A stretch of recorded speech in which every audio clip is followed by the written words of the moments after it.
welcome to Tell Me Your Story, New Paradigms for a New World. I'm Richard Dugan, your host, and I thank you so much for joining us here on the program as we get set to have a very special guest here on this program that comes your way Sundays at 7 a.m. and 7 p.m., Monday mornings at 1 a.m., streaming live at those times at richarddugan.com. We also have a special edition of Tell Me Your Story that's on Wednesdays at 9 a.m. on this fine station.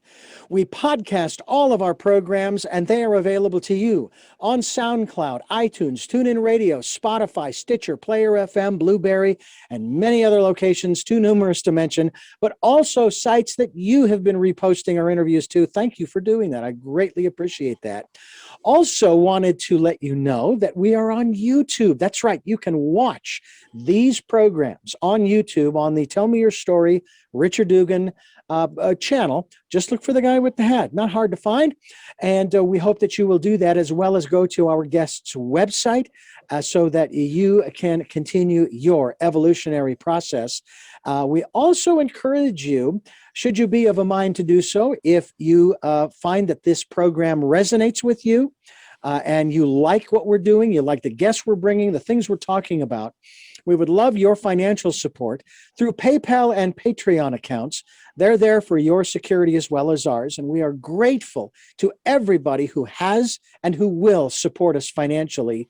And I thank you, thank you, thank you.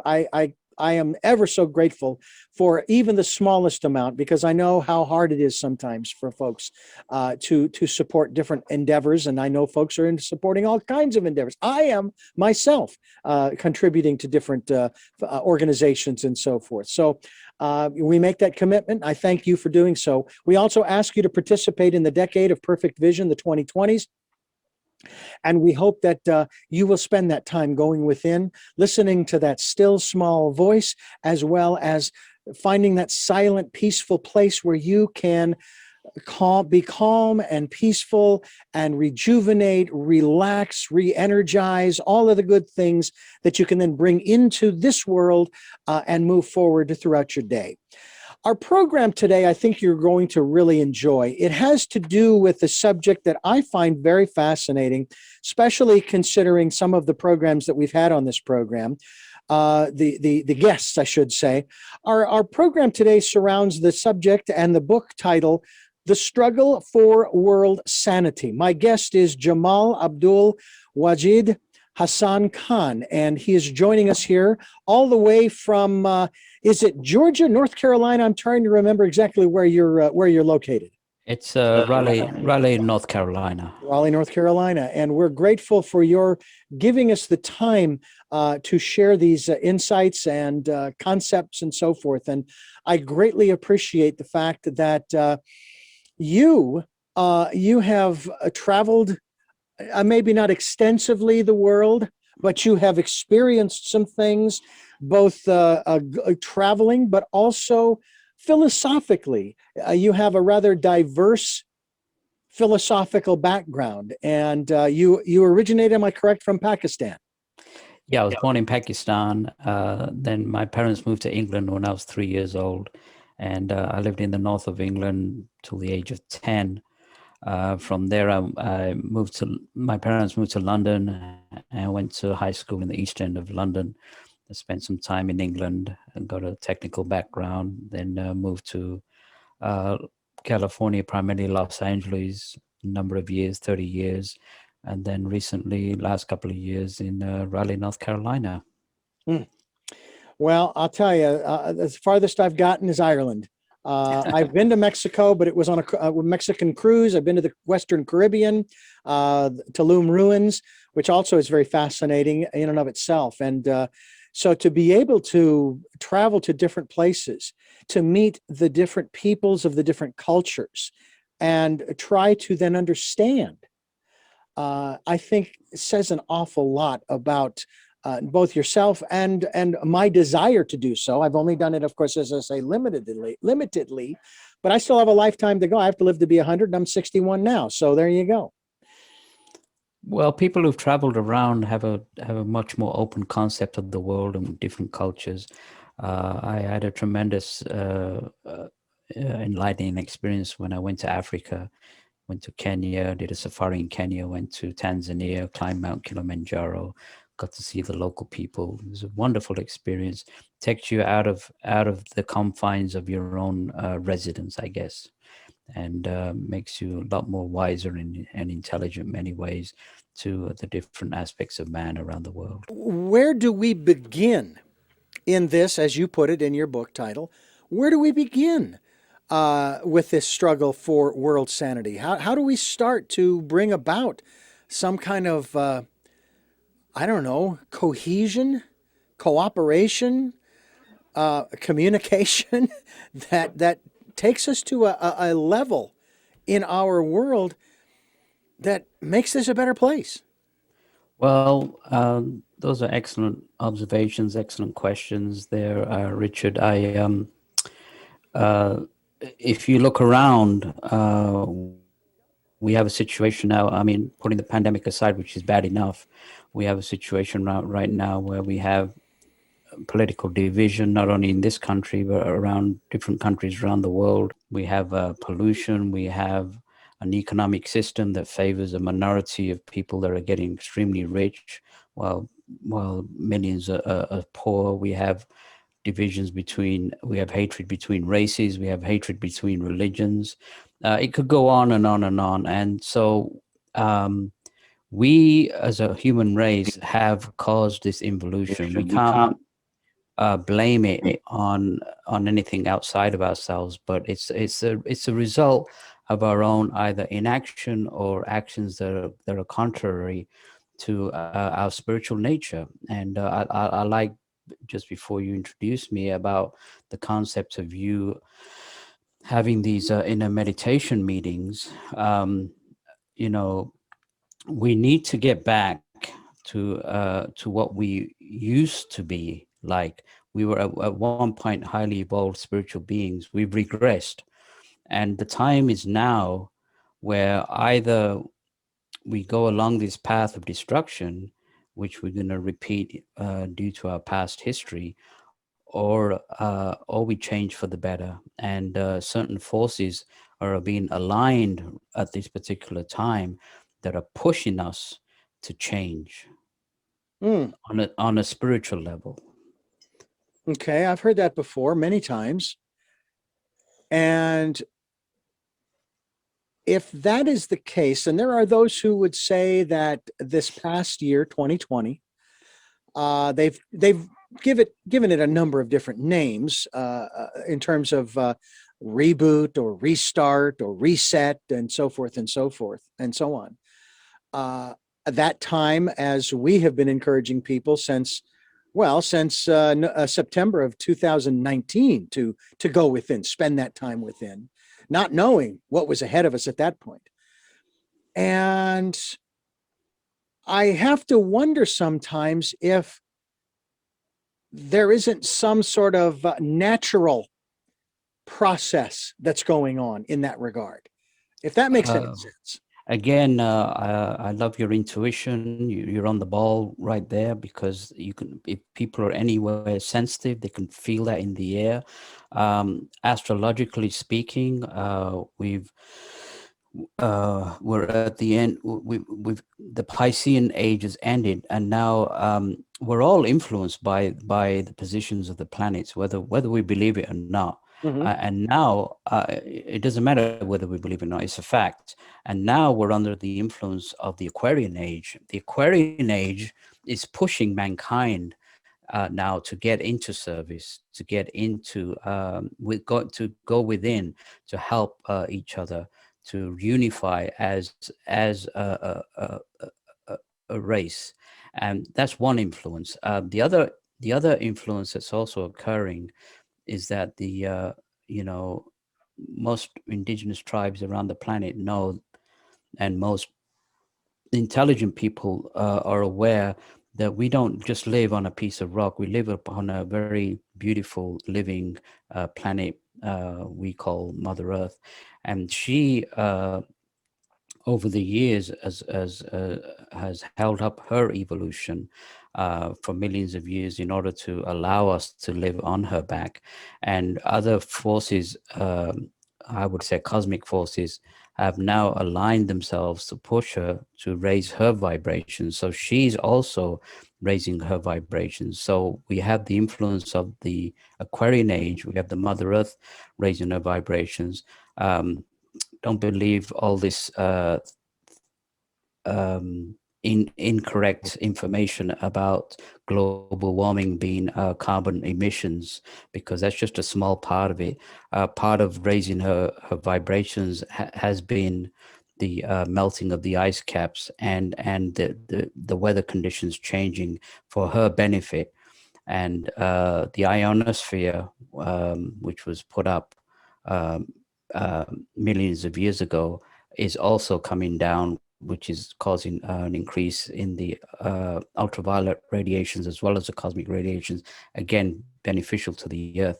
And so those two aspects, Richard, what I want to tell your listeners are pushing, like you said, the Great Reset. I would call it the Great Spiritual Renaissance. And one of the reasons I wrote the book was also to let people know that this is, even though these are very, very tough times, that there is light at the end of the tunnel. There is going to be a new age dawning upon planet Earth. It's not going to happen tomorrow. It may not happen in the next 10 years or 100 years, but it will over the next centuries cause a new age of man where all these situations that we're in will be dissolved. So that's what I want to let your listeners know, that there is light at the end of the tunnel. Absolutely. Now, I have actually raised, and this was probably during a period of time when I was a little frustrated. I normally am always a half glass full kind of guy, very positive, optimistic. I always believe there's a workaround, no matter what it is. Now, is it plan B, plan C, plan D? Who knows? Could be plan Z for all we know. But if we keep working at it, we'll find solutions to whatever the challenges are. But there was a period of time where I was even asking my guests, do you really believe that humanity deserves to continue? I mean, look at what humanity's done to the planet. Look at what it does to its own species down through history. I mean, come on. I mean, if there was a grade, we would have an F. And the only seminar we would hold for the universe would be crisis management, because apparently we don't know how to prepare. We don't know how to prevent, preventative maintenance, especially when it comes to our own health. It's always, we got to cure it instead of preventing it from happening in the first place. And that's kind of where I was many years ago for a period of time. It just seemed like hell in a handbasket, as they say. You're a very optimistic person, aren't you? I'm optimistic because I have information that makes me optimistic. I have, see, we as a race, there's higher beings that are watching us. I believe that are from other planets, other who I believe are much more intelligent in many ways, not only scientifically but spiritually, who watch and care about us. And we are known as a race, not only in this solar system, but outside of the solar system, as a very barbaric, primitive, warlike race. Mm-hmm. And, if you look at it on the surface, yeah, why bother with mankind? But what they are saying is that we at one time were highly evolved beings, and what they want us to do is come back and from this regression and raise ourselves upwards. We've enclosed ourselves in our own man-made barriers, and we're actually living in an illusion. People call it Maya. We're not actually living as we're supposed to be living as human beings. And in the past, we've had, I think when we talked the other day, you talked about the beautiful book, Autobiography of a Yogi by Paramahansa Yogananda.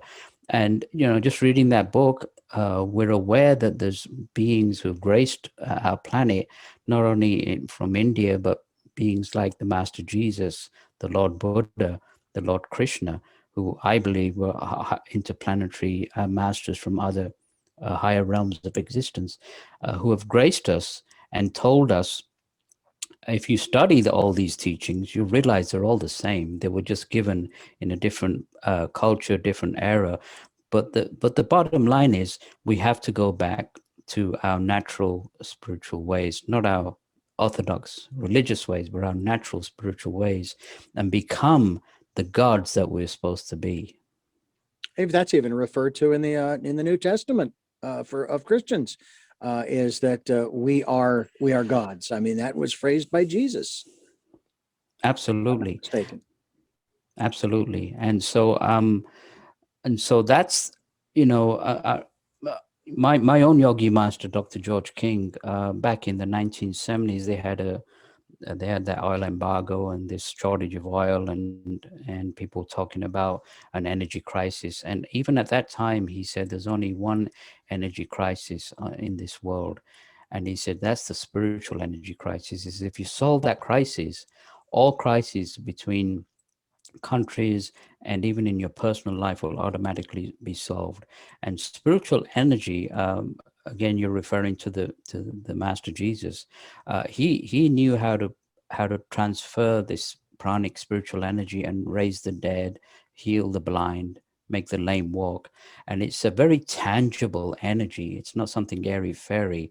And what we've been told by the higher forces, the higher cosmic beings, is that now mankind needs to utilize this particular energy. It's on a different octave vibration from electricity. We can't see electricity, or we can't see spiritual energy, but we can feel it, we can transmit it. And that is the only solution right now that's going to fix pretty much all the problems on this planet. They talk about physical famine, people starving, but we're starving our souls. We're spiritual beings in a physical body, and by not channeling this energy, we're actually doing a big we're actually really just abusing ourselves, because we've locked ourselves out from the higher inspiration. And so the message again is to do what you do, have meetings where you go within, find out what your intuition. In my book, I said that your intuition is probably one of the greatest lie detectors ever invented, because it can tell you can discriminate between the good and the bad and the lies and the truths. And I love the fact that you ask your listeners to open themselves up and receive this inspiration, and not listen to the warmongers or the politicians or the economic people who control the economy. I absolutely agree with you on that. Well, I'll tell you that the thing that is so sad in our society here in the West is that we are not taught how to do that. It is not something part of our educational system, even our spiritual systems or religious institutions. Yes, they tell you to pray. All right. There's a difference between, at least I think there is, and maybe you can clarify for me from your perspective. To me, there is a difference between praying and meditating. Your thought? Well, they say when you meditate, you're tuning yourself into your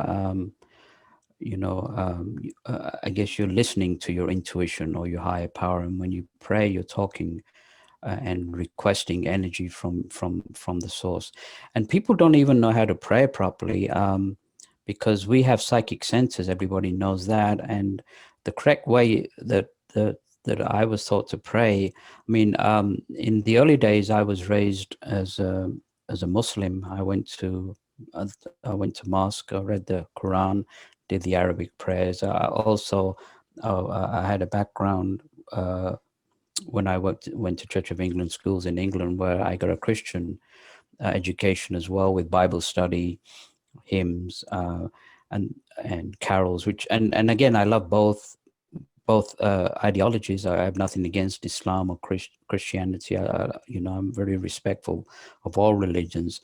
But the proper metaphysical way to pray is to basically raise your hands and allow the energy from the cosmos, or whatever religion that you follow, is to bring it down, charge the brain over your shoulders, and send it out, because it is a very viable energy. Send it out from the psychic centers in the palm of your hand, from the heart center, which is 6 inches in front of the breastbone.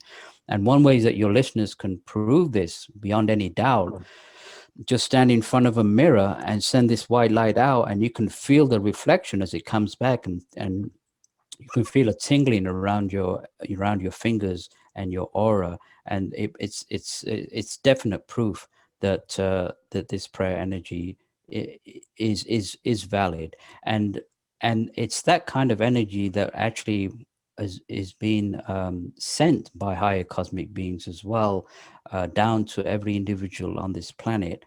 And I think you're right. I think we need to pray, but we also need to meditate. We need to commune with our higher selves, or our divinity, or whatever higher power that we believe in. And we also need to talk or request from this higher power, this higher source, this energy, to help. You know, they talk about war on this planet. There's also an invisible war behind the scenes, between the forces of light and the forces of darkness, and it's an energy war. And we talk about pollution. The mind belt of this planet is polluted with the energies of hate and jealousy and greed. And so again, which also affects the weather. We send all this energy out to the nature spirits around the planet, and in turn we get awful weather conditions like earthquakes and cyclones, and we're all responsible for all that. So it's a double incentive right now to send out that spiritual light. Yeah, I've even heard it said that the weather conditions that exist on the planet, especially the adverse ones, the nice ones are also a similar reflection. But especially when it comes to things like earthquakes and hurricanes and typhoons and this and that and the other, it is said that we should take a look within and find out what it is that's going on inside of me, that's churning, that's spinning, that's rocking and rolling, and so forth. That is now an outward manifestation in the form of an earthquake, in the form of a tornado, in the form of a hurricane, and those types of things. That seems to me a logical conclusion, that if it is indeed true, and I do believe it is, that we create our own reality, then we're doing it every time one of these storms crops up. And when they talk about, I mean, you can set aside the whole climate change thing for a moment. There's a great deal of a metaphor, if you will, and metaphysics, in my opinion, involved in what's going on in the various weather conditions.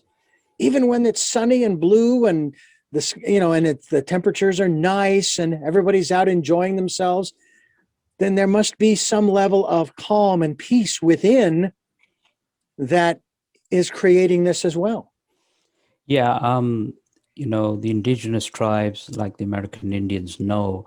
I mean, they do metaphysical rituals at times where they do a rain dance, for instance, using dance and mystical mantras, and then the next thing you know, it starts raining. So these are white magic principles that have been used throughout the centuries. And we can, as a race, see again. That's not something that's taught in the media, like you said. Mm-hmm. The law of karma, and all these things should be taught in schools, but none of this is being taught in schools. The right way to send out spiritual power. I mean, just the law of karma. The action reaction is opposite and equal, which Mm-hmm. is the law of the divine. If that was taught, basically, look, you're allowed to do whatever you want to do, so long as you're willing to face the consequences. And That's it. if children were taught that, they'd think twice as they grew up before they take these actions, which people that under their control ask them to do. But coming back to the nature spirits and the divas, um, I remember they had the fires in California, and then there was this tremendous hurricane over on the East Coast, and a few years ago. And I remember at that time there was Marion Williamson, who was running for for president. And she went on Twitter and she said we need to pray to this tornado, and everybody put her down. And to the point where she actually had to take that Twitter down. She said exactly the right thing, because if the media was enlightened, they would have asked the people to raise their hands and send energy to the nature spirit or the diva that controlled that hurricane, and that hurricane would have come down. So yeah, that's, we do control the weather, and so that's another reason for controlling our minds, because all this hatred and all this stuff that we send out, the nature spirits, they live parallel. They're invisible. They're on a different dimensions. They live on a parallel vibrational sequence to us. They dovetailed in us, but they only respond to the energy that we send out to them. And again, that we're totally responsible for every condition that's on this planet right now. We can't blame other people. We have to take that responsibility.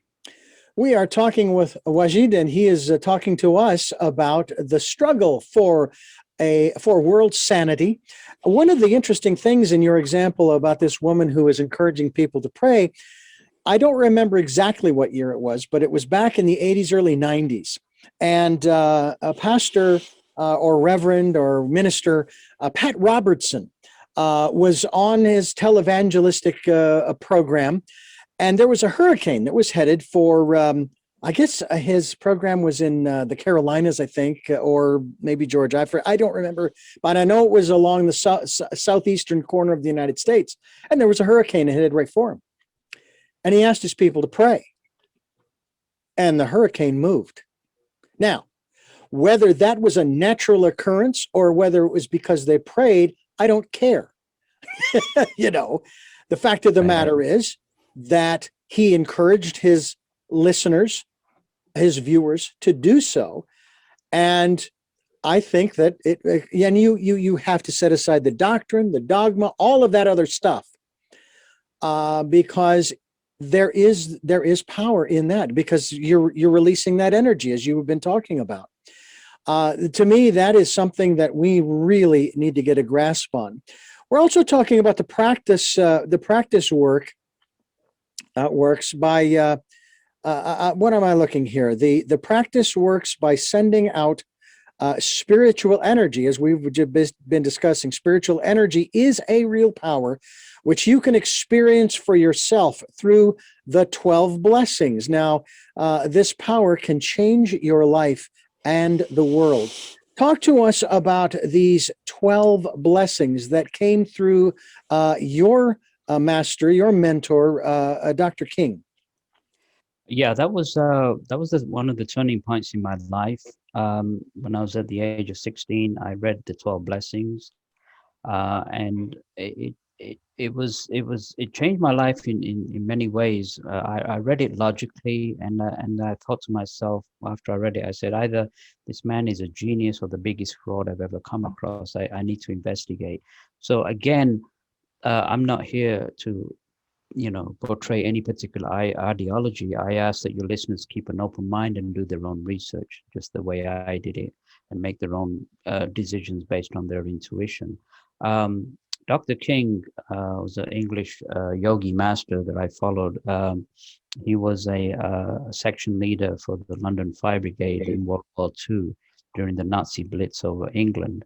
And he had the terrible task of search and rescue, and it really affected him when he picked up pieces of little children. And then recollections of his past pushed him after the war to go within, and he started an earnest practice of yoga, not just hatha yoga, physical yoga, but pranayama, mantra, into deep meditation till he was practicing yoga for 8 to 10 hours a day on top of his normal job, which at that time was a London cab driver. And he did that for over 10 years till he reached a point where he got into the state of samadhi, cosmic consciousness, and even above, higher mystical states, where he was actually contacted then by the beings who man the UFOs or flying saucers. We refer them to as the cosmic masters, beings who live on higher dimensions in the solar system. And one of the beings that contacted him was the Master Jesus. And he had, there was 12 transmissions over a period of 12 Sundays where he extended the teachings that he gave 2,000 years ago on the from the Sermon of the Mount to include a cosmic concept of reality.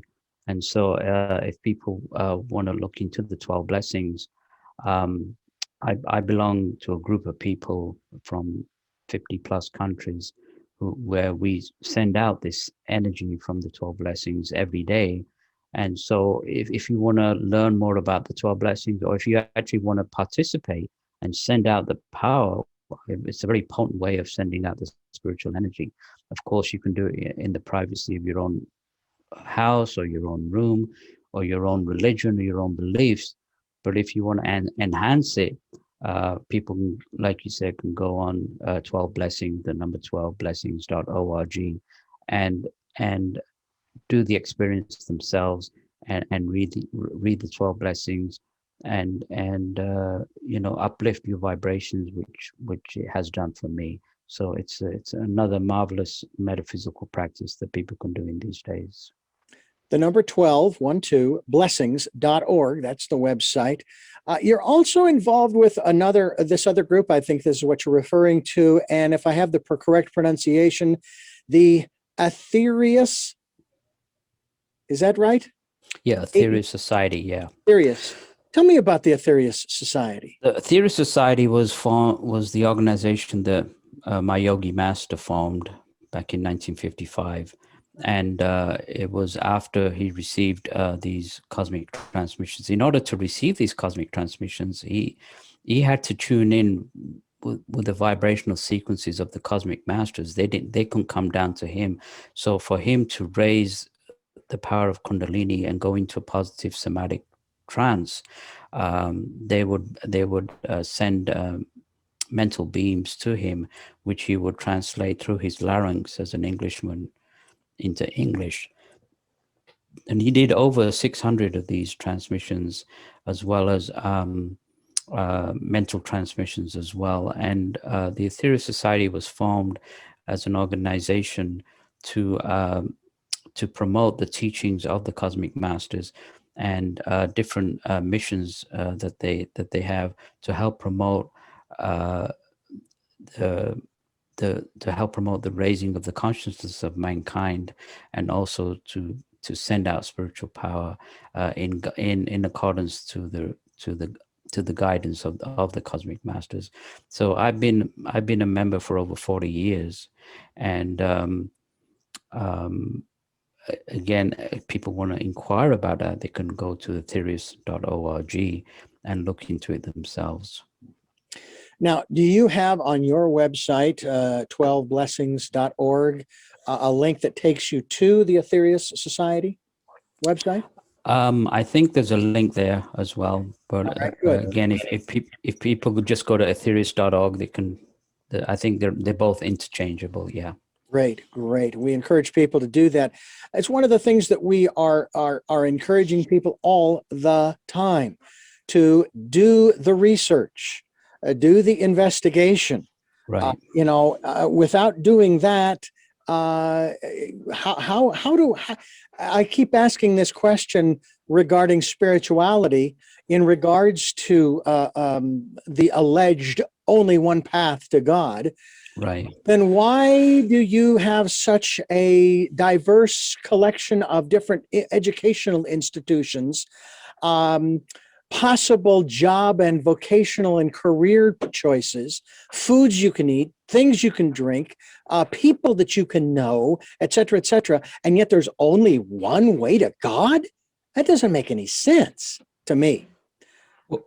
Well, one thing that the cosmic masters, one truth that the cosmic masters are pushing right now is the truth of reincarnation. And again, it's something that will solve a lot of the problems around the earth if people were told the truth.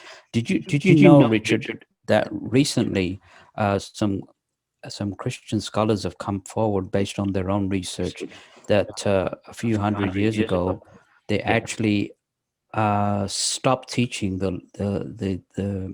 the teachings of reincarnation in the Christian church. It was deliberately taken out, and this one life to live was put in order to control the masses. And so, coming back to reincarnation, if people were enlightened with the law of reincarnation, it would explain, first of all, the inequalities that we see, why somebody's born rich, why is somebody born poor, why is a child born with cancer, and another is a virtuoso, a piano virtuoso at the age of 3. It answers all the inequalities that we have. And also, we're very diversified, but we're one race, and we reincarnate on and off this planet. And how can we raise our vibrations above the planet if we don't go through different experiences, different races, different religions, even different sexes, in order to have the overall experience? Dr. King said that there's only one reason we're here on this planet, and that's to raise Kundalini up to higher levels so that we can achieve cosmic consciousness, and eventually we can achieve ascension and break the mold of reincarnation and go on to higher spheres. He says that's the only reason. So all these different religions were given at different times, different cultures. But again, if you look at them, they all say the same thing. There's not made any major differences between the religions, and how many people really follow the teachings of Jesus? I mean, what part of "thou shalt not kill" don't people understand? But there are exceptions to that rule, Wajid. Don't you know that? There are always exceptions, and for every rule, you break it every so often. I kind of agree with you there. It's like, what part of that what part of "thou shalt not kill" do you not understand? It's sad in a way.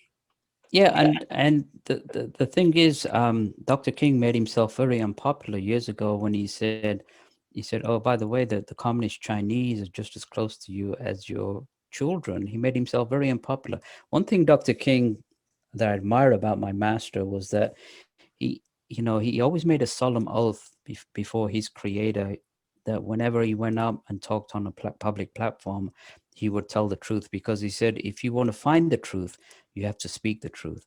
And it made him very unpopular by saying those truths. He lost. People will not come back to his lectures because he wasn't afraid of telling the truth. And he lost money, but I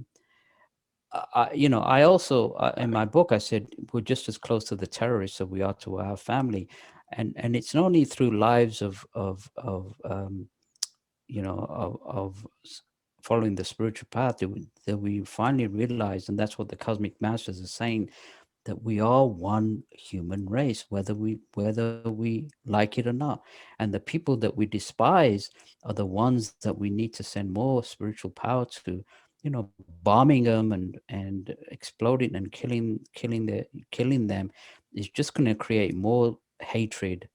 And the only solution is not destruction, but a transmutation through spiritual energy, which has not been tried on en masse. It's been tried with a minority of people that are saving the majority. Coming back to autobiography of a yogi, a lot of the ascended masters behind the scenes, like the Lord Babaji and the other ascended masters behind the scenes, are working very hard to hold the light on this planet right now from the forces of darkness. So we also have to help the forces of light, again, not through hate, not through bombing, but by the energy of love, LOVE, the most powerful energy in the whole cosmos. Absolutely. And I find it interesting that we're not, we're not abiding by that commandment you quoted about "thou shalt not kill."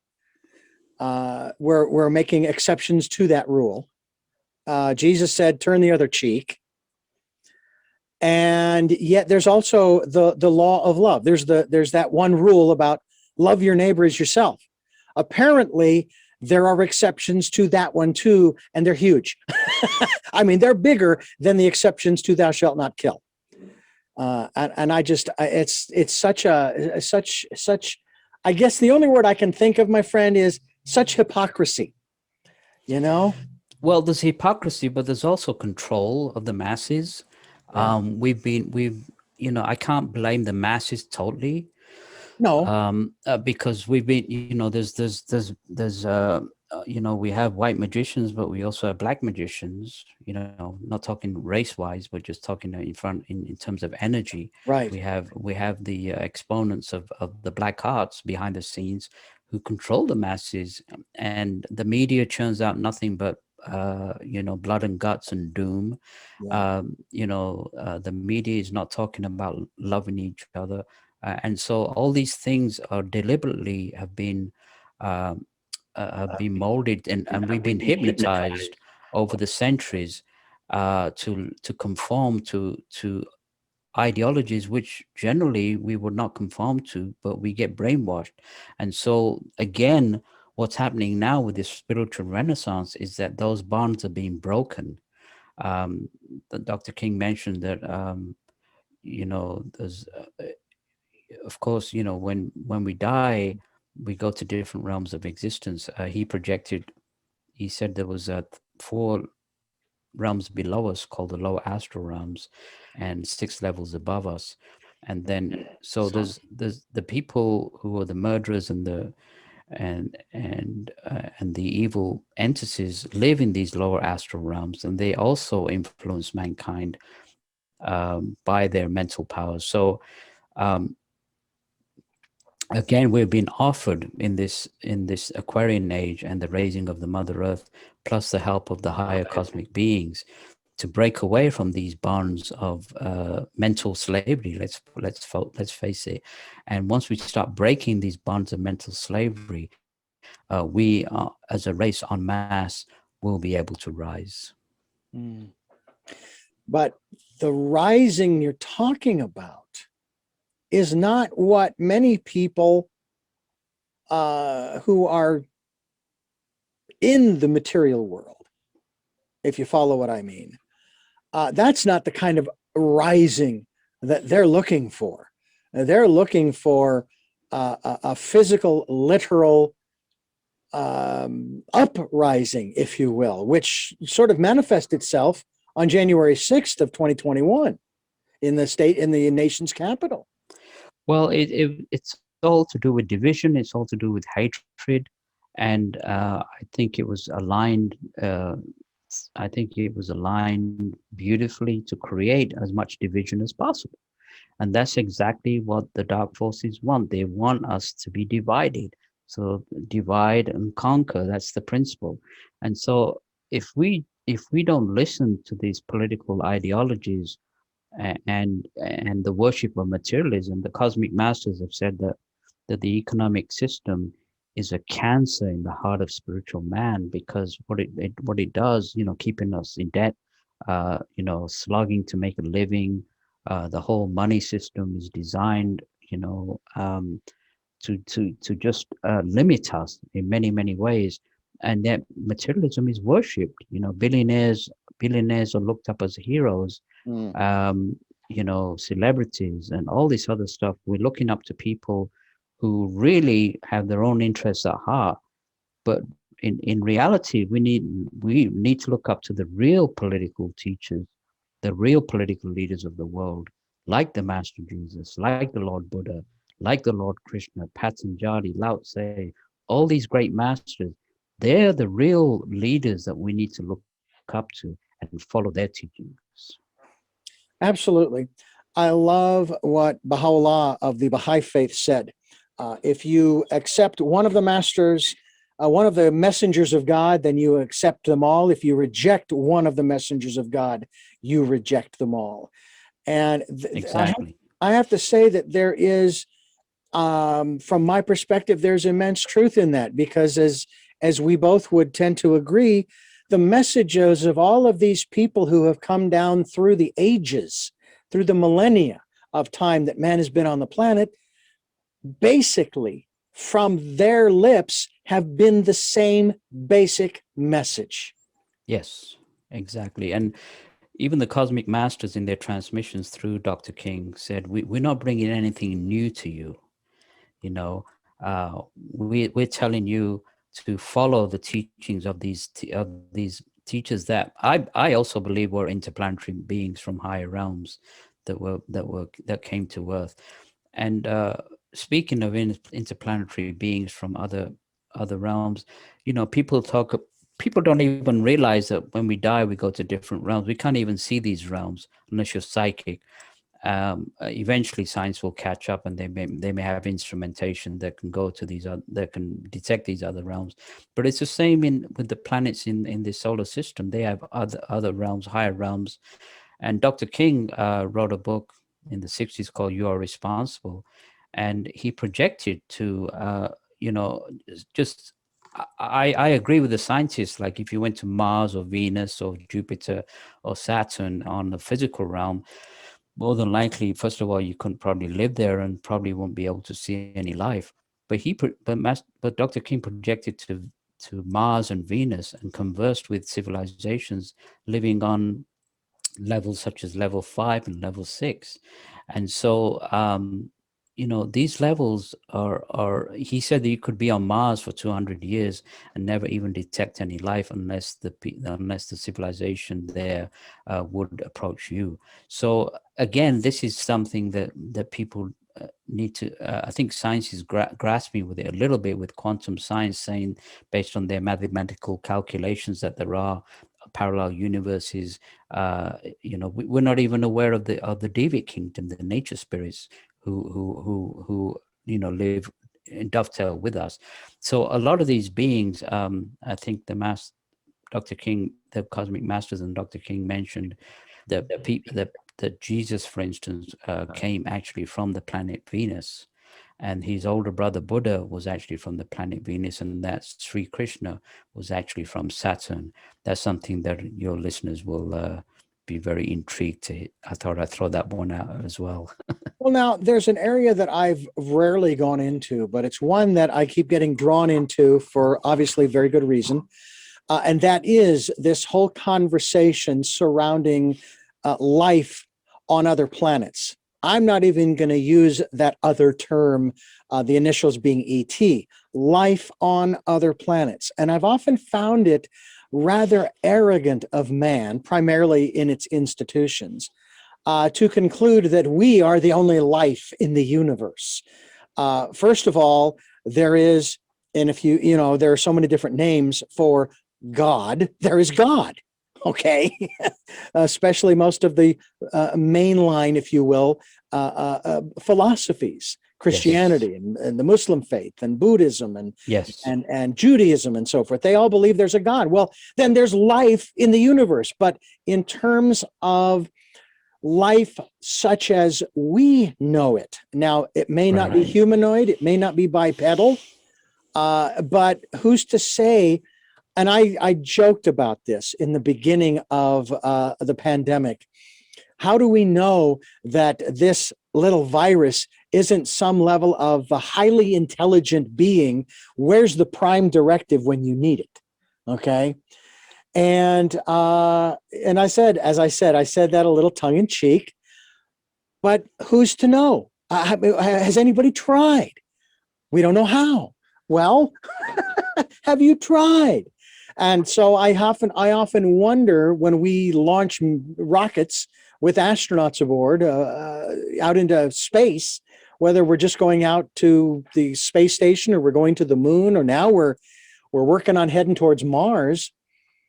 What's going to happen? And I had an opportunity to interview a gentleman who wrote a book about this and said, what if the government finally fessed up and said, yeah, they're out there?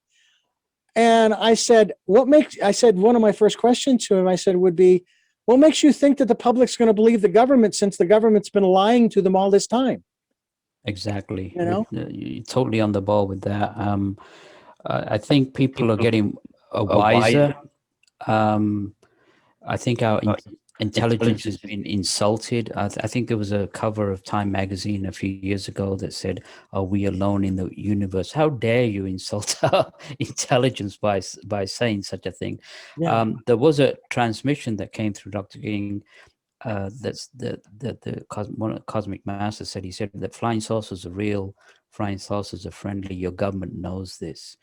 So the governments of the world are aware of beings from higher levels of existence, and also based on Dr. King's own personal experiences, he actually projected and conversed with these higher civilizations.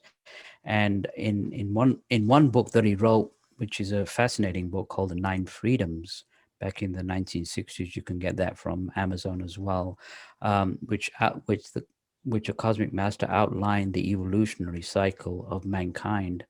Um, he actually visited a spacecraft that was in orbit of Earth at that time by the name of Satellite Number 3, and he met some of the beings that control this spacecraft, and he said the being he met was 7 feet tall, humanoid, had long flowing hair down to the shoulders, had beautiful, handsome features. So, this concept of little green men went right out of the door. But another thing which your listeners may be interesting to know was that on board this spacecraft, which is actually in orbit of Earth right now, it comes in periodically, were highly sophisticated radionic computer systems. And he was told in a transmission later on that on board this spacecraft, they have, if you look at basic terrestrial science these days, with a GPS satellite, it can pinpoint anybody on the planet now with a cell phone. That's just basic terrestrial technology. But on this particular spacecraft, they have a complete dossier. They have the vibrational sequence of every man, woman, child, rock, plant, fish on the planet. A complete dossier is held on all of us, so they know everything about us. Now, what's the reason behind that? Well, what they're saying is that the speed of thought through the human body is 600 miles per hour, but the speed of thought in free space can be up to 4 million times the speed of light. So if we just they can read our mental thoughts. If we direct these mental thoughts out to this spacecraft or to the cosmic beings, it can be picked up by their delicate instrumentations. Again, instrumentations which they say is beyond the imagination of even the most advanced Earth scientists. That's how sophisticated these instrumentations are. But we can in turn receive a tremendous amount of spiritual energy from these from this spacecraft and from the cosmic beings, which will enhance our spiritual practices. And again, the proof is in the pudding. All I'm saying is your listeners have to just reach out and draw this energy down, and they will feel this energy come through them. And that, to me, is, if they want proof of higher beings, if they do that regularly, they will get proof. They probably won't get a sign or a sighting, but their intuition will know that there are beings that are beaming energy down at this critical time on planet Earth. Well, I have to tell you that my wife and I were watching this documentary, and it was talking about there have been there's close encounters of the first, second, third, fourth, and fifth kinds. And of course, the movie The Third Kind, and maybe it's just four, I forget which. But basically, what's happening now, as far as the government is concerned, is they are trying to make aliens, extraterrestrials, life from other planets, our enemy. Right. Telling us that they're evil, they're vile, they're dangerous, et cetera, et cetera. And I'm sitting here saying, if you believe that, then I have a bridge in Lake Havasu City I want to sell you. Because if they have the technology to travel intergalactically to this planet and observe and so forth, we're doomed already. We don't have anything to protect ourselves. If they wanted to take over, it would be done. We wouldn't even be having this conversation. I think it's specially has been specially devised, just like many other things have been specially devised to mold the masses, and so the fear aspect has been put in deliberately. Dr. King actually asked the cosmic beings. He said, "How long would it take for you to take over the planet?" And they said between 10 and 15 minutes. You I'm know, sorry for laughing, but it's just comical. and a lot of these abductions and alien abductions and all that, Dr. King said that they're probably from demonic lower astral entities that are earthbound, Mhm. not the higher cosmic beings. And so people in project, sleep is a form of projection from the physical body, and sometimes people can get possessed and abducted by these lower beings.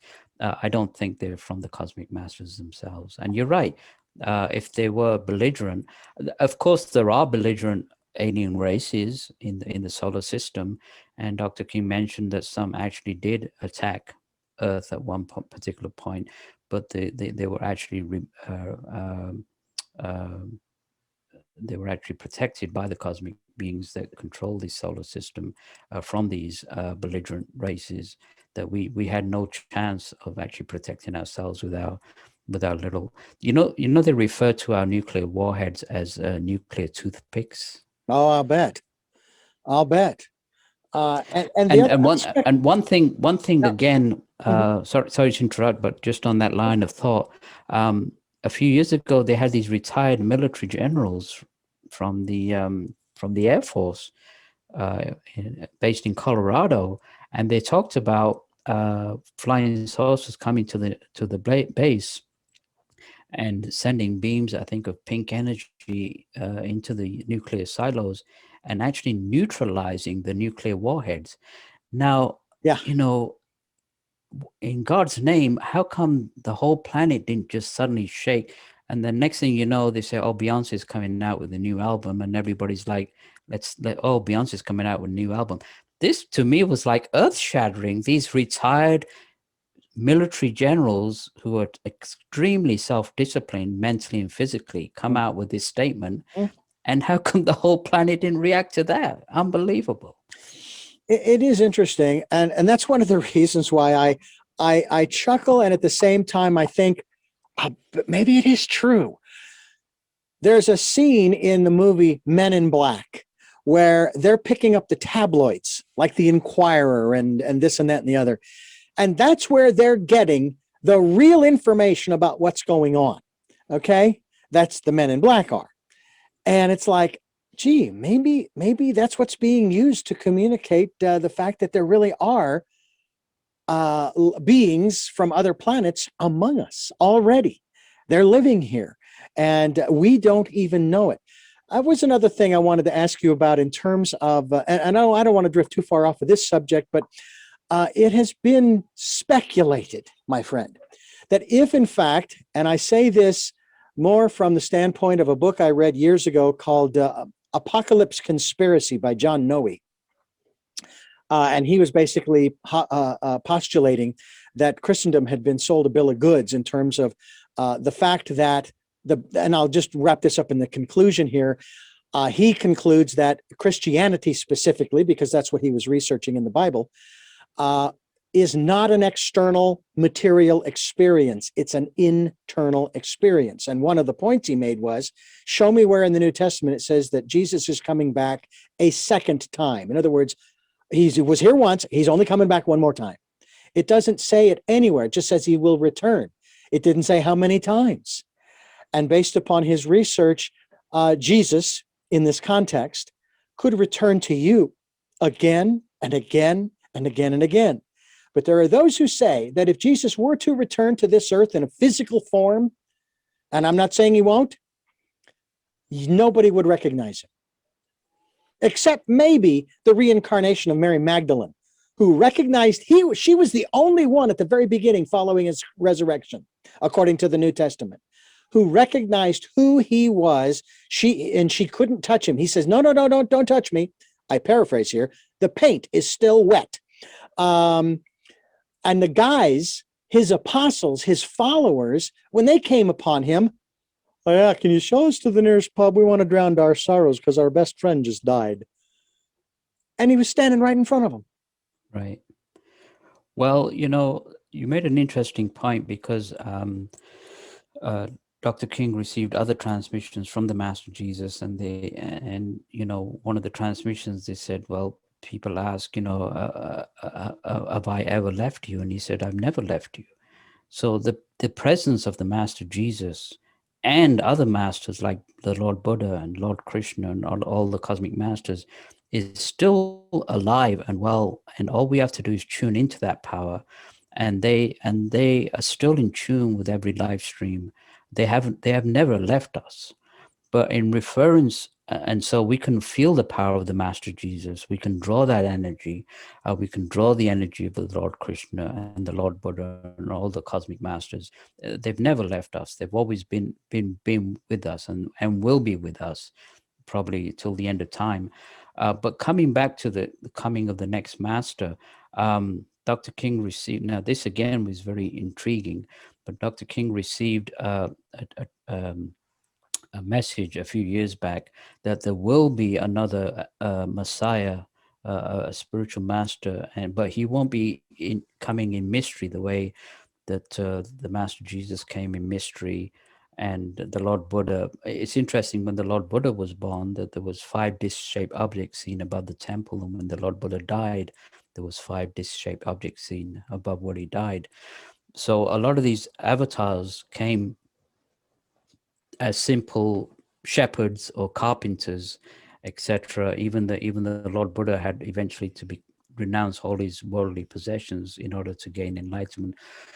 But this next master, Dr. King said, is going to come openly in a spacecraft, in a flying saucer. He will stand tall among men with a shining countenance, and he will approach the earth leaders, and they will ask of him his credentials, and he will produce them. Now, this is really shocking, but he said that his powers will be greater than the combined military might of all the armies, and those who don't heed his word will be removed from the earth. Now, he's not going to come as a dictator, but he is going to tell mankind to return back to the laws of God, the laws of creation. And those who don't, he said, well, in mercy, not they won't be killed, but after they die, they are going to be reborn on a more primitive world on the other side of the solar system. We can't see it from Earth, but scientists have calculated that it's there. They've called it Planet X, and so those who won't be able to stand the spiritual vibrations or this new age that are coming in mercy are going to be reincarnated and start their evolutionary cycle and possibly their bloody history on a more primitive world. So that's an even more bigger incentive for us to change our ways right now. I couldn't agree with you more. And I have to say, one of the goals of this program is, again, looking for those new ways of living, because the old ways don't work. All you have to do is look around you. In spite of the fact that we dealt with this pandemic differently for the first time than we ever have dealt with, for example, the influenza. Before we had vaccines, we still went to school, we spread it around, everybody got it. The productivity of the nation, because so many people are so concerned about the economy, the productivity of the nation went down for a little while, and then people got well, and we kept moving along. And every year, the same cycle over and over again. And I've been saying for over 40 years, Wajid,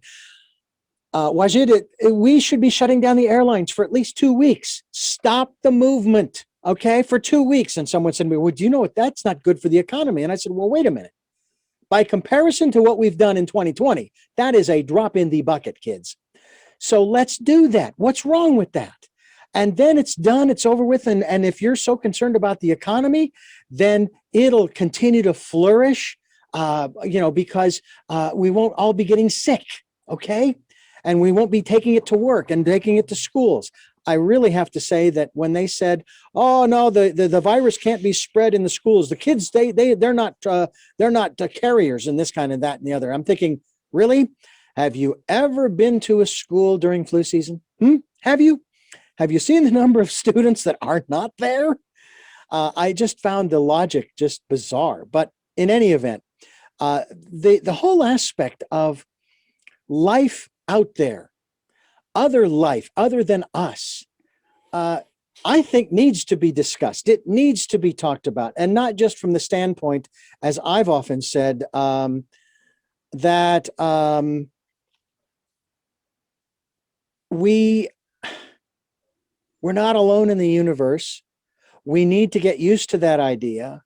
And this one gentleman that I was going to interview, that I was just telling you about, who wrote this book, it was called AD, After Disclosure. He says that when that is made public and so forth, he says it will change everything. And I'm thinking, there are more people on this planet who believe that there is life on other planets, and nothing's really changed. He said the religious systems will change, the economic system, governmental, educational, et cetera, et cetera. And I have to wonder, and maybe it's not going to happen until, as your master has said, until this new Messiah comes in on a spacecraft. But my wife and I are of this mind, Wajid. If they're out there, and I believe they are, would you please come and take me away? Like, I've had enough of this silliness down here. This is just ridiculous. Well, again, we have to look at the law of karma, because it's so highly evolved.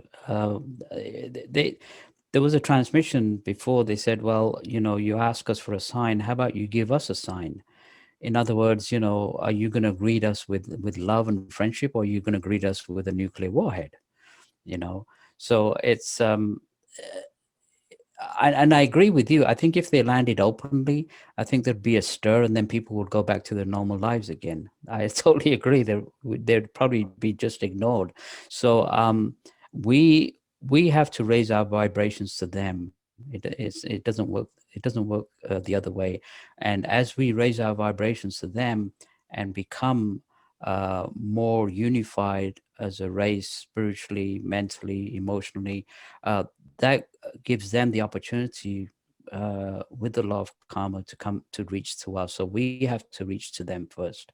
It doesn't. That's really how it works. We're talking with Wajid about the struggle for world sanity.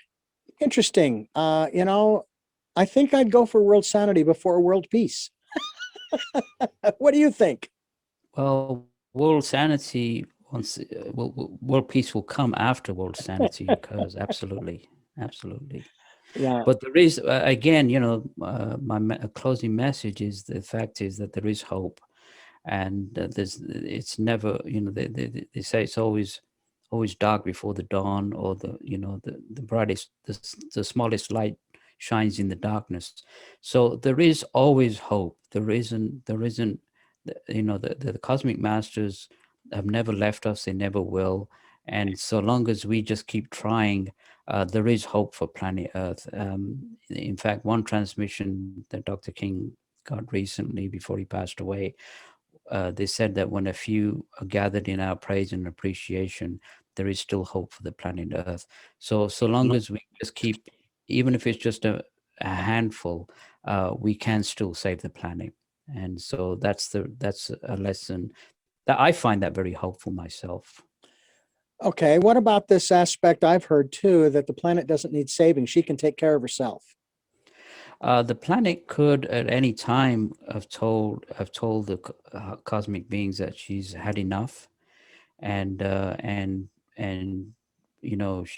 she could flip on her axis at any time and cleanse. She's done it twice after the atomic destruction of Lemuria. She flipped on her axis, and there was a cleansing. Everybody went under the ocean and had to reincarnate again. And it happened the same after the destruction of Lemuria.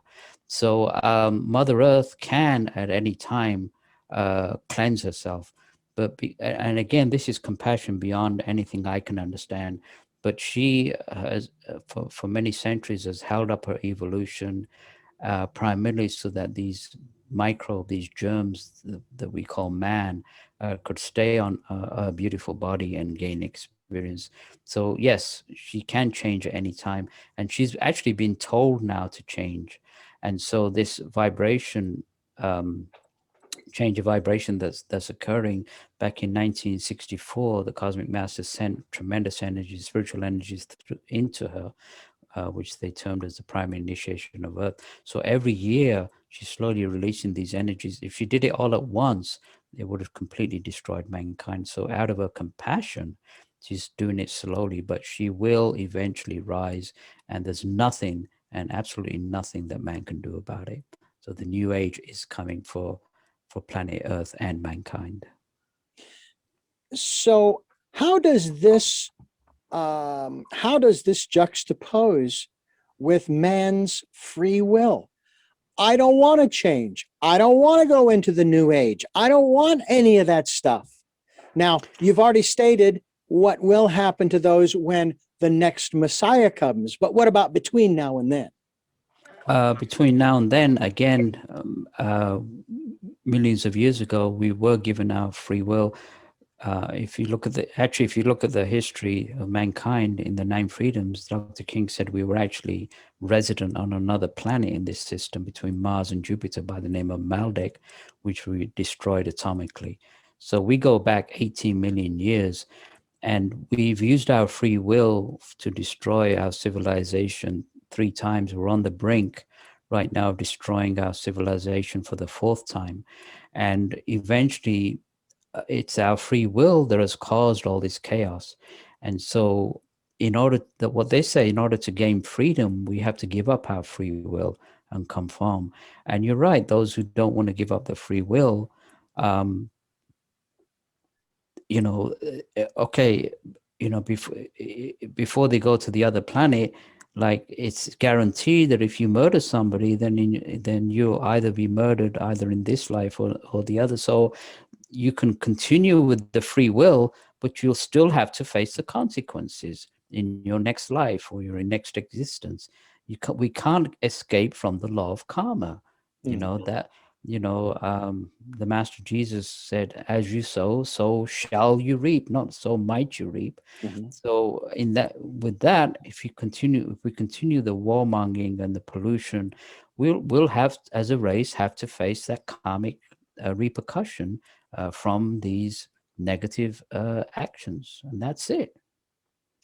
I know that for many years to this day, I have come to the conclusion that specifically the Christian philosophy about God and the devil, and that God is responsible for all that's good and devil's responsible for all that's bad, and that if you do not accept Jesus as your personal Lord and Savior, you will go to hell. And when I heard that for the first time, I thought, my God is not an extortionist. I'm not buying it. Is that, from your perspective or your master's perspective, just another way to control the masses?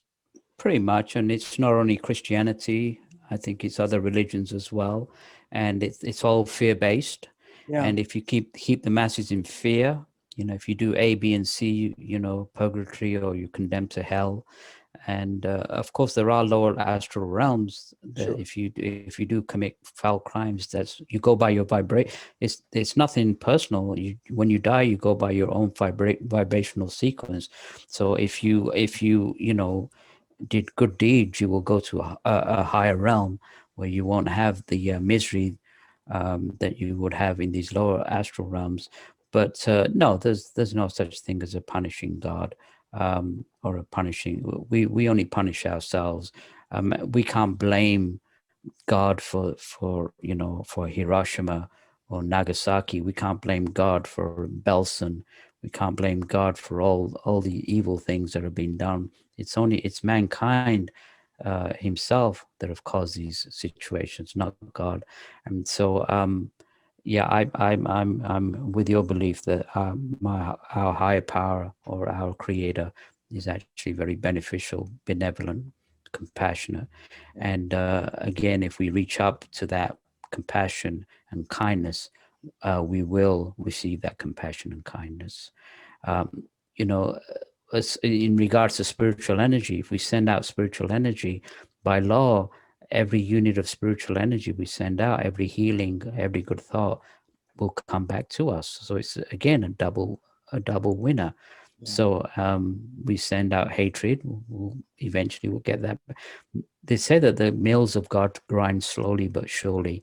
Nobody can get away with anything. That's the thing. Yeah. And you look at history, look at all the dictators, look at all these civilizations. They all fell eventually under the law of karma. Eventually, good will conquer evil. Sometimes there's there's parameters in the law that allow evil, so-called evil, to flourish, but eventually it does go down. You can't stop evolution. Evolution is continuous. And the yogis talk about the great outbreathing of God. People refer it to the Big Bang, where the creator expanded its consciousness, and now we're in the inbreathing, where we all have to go back to this higher consciousness of God. So nothing can stop evolution. And so no matter what. So that's one of the reasons I was disillusioned with Islam. I was disillusioned with Christianity. Was the dogma, the teachings of especially designed to control the masses, and the masses don't need to be controlled. Do you think that the anthropomorphization of God, the creator, has been a serious detriment to people's faith and or hope in the present and the future? A lot of people are leaving religions right now. They're not getting the answers that they're looking for, and people are looking to the higher aspects of, mysticism, metaphysics, spirituality, and that are giving them the answers. And so, in many ways, religion has caused more death and destruction in many ways than people who don't even follow religion. So it's a shame. Yeah. But that's also going to change. All that will be transmuted. Like even the truth about reincarnation suddenly coming out shows that a lot of the truths that these religions have been suppressed to the masses deliberately in order to keep that control. The Struggle for World Sanity by my guest, Jamal Abdul Wajid Hassan Khan. We have been having a really extraordinary conversation. We also encourage you to go to the website 12 blessings.org to find out those blessings. I've downloaded the 2-pager, and I read those to my wife. I really like them. And you say they pray those every day. It doesn't take long, 5-10 minutes at the most. You can also go to the other website that is here, and it is also Aetherius.org, Aetherius.org. We'll be linked to your website, Wajid, so that people can find out more about you and the book, The Struggle for World Sanity. And we hope that people will do just that. And a lot of what you have talked about here today might be a little above some people's heads, so to speak. And I understand that. I get that. But at the same time, I don't think it's anything that we shouldn't be talking about, that we need to be thinking about these things, because if we, in fact, are able to send men to Mars, and maybe even before, with all of these robots that have cameras and sensors and this and that and the other. I heard it just the other day, they found mushrooms on Mars. No joke. I heard that they actually found them. What kind they are, I don't know. All I know is that it just starts to confirm, and it's going to change the philosophies of old to acknowledge that, hey, there are other life forms in the universe. Well, I wish they hadn't said that, because all the junkies are now going to want to go to Mars. Yeah, and now they're going to have to put up a convenience store for the munchies, right? Oh, heavens. What have we started here? Well, we're coming to the end of our program, and I want to thank you so much, Wajid, for being here with us and sharing your insights and your perspective on the world and the struggle for world sanity. Thank you so much, Richard. It was a real pleasure to be on your show. Thank you. And I do have three final questions for you that I do like to ask all of my guests. Sure. You may have answered them during the program, but I like to ask them directly. But before I do, I want to remind you, our listeners and viewers, that this program is heard Sundays at 7 a.m. and 7 p.m., 1 a.m. on Mondays at 1 a.m., and Wednesdays at 9 a.m. on this fine station.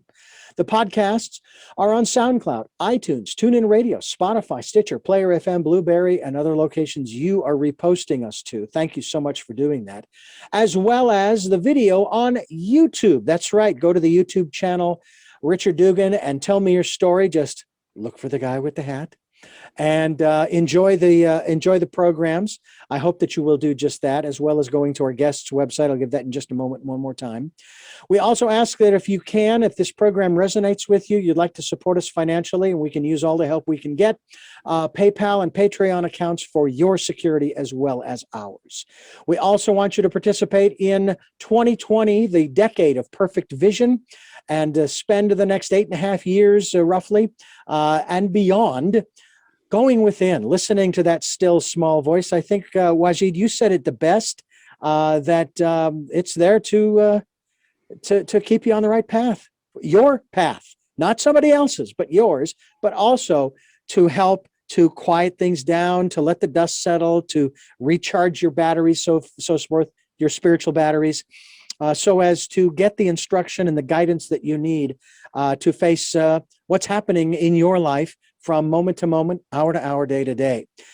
So with that out of the way, my first of three questions is, and I'm going to do it the old-fashioned way, who is Jamal Abdul Wajid Hassan Khan?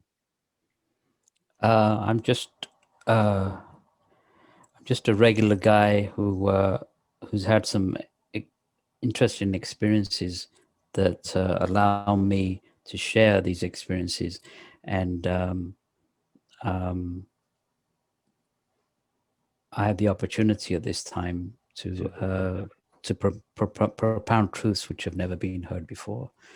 So that's who I am at this particular moment. What is it that you hope to or want to achieve through the work that you're doing now? Well, for the last 40 years, I've been hoping for peace and salvation for the planet, and I'm not giving up. And I think that my message is of hope, and I want everybody to raise their consciousness and come together and be part of the human race as one, the way that we were at one time. And finally, what is your life's purpose? My life's purpose is the same life purpose as every individual on this planet, which is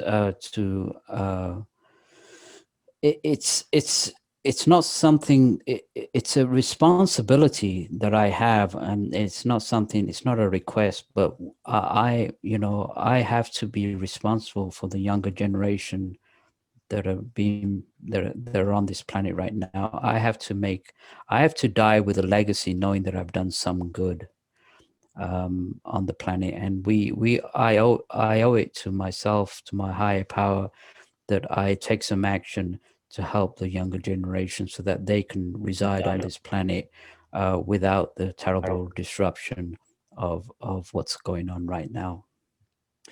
Well, Wajid, I thank you again for joining us here on the program. I really do appreciate your time and your insights, and I hope that we can have you back again to continue our conversation. Thank you, Richard. It was very enlightening for me as well. I'm Richard Dugan, and this has been Tell Me Your Story, New Paradigms for a New World, giving you choices and knowledge of those choices to help make your dreams come true. Until our next broadcast, podcast, videocast, love to lol.